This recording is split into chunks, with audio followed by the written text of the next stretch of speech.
नजारों के बीच में, अरे कि जब से मिली है नजर, इस नजारों के बीच में एक गुलशन खिला हुआ है। इन हजारों के बीच में और मेरे दीपक बाबा के बबुआ का मुखड़ा चमके उन सितारों के बीच में, उन सितारों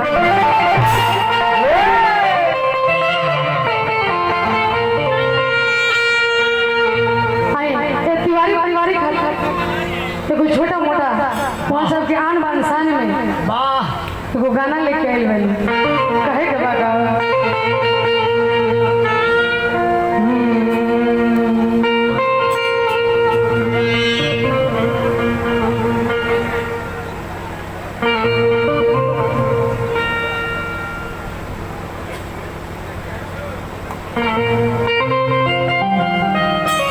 वाह क्या बात है।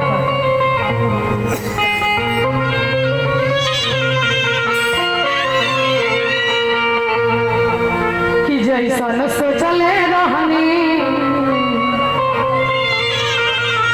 कि जैसन सोचले रहनी वैसन धनिया मोर बाड़ी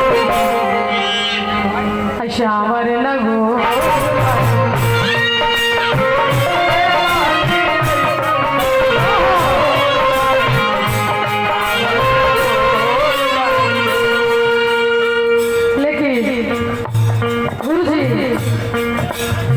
कहे के बाबा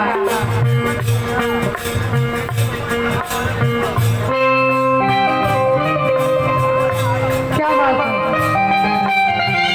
अभी हमारा जरा फर्स्ट बार मुलाकात बा, लेकिन लागता वो ऐसा हमारा पे अपन दया करे समझ है तो पहले के मुलाकात में लागता कि हम आज के बाद काल से बढ़े के काम लगा दे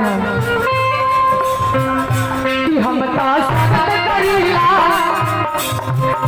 हम स्वागत करीला, हम स्वागत करीला तिवारी परिवार। क्या बात है। अरे कि हम स्वागत करीला,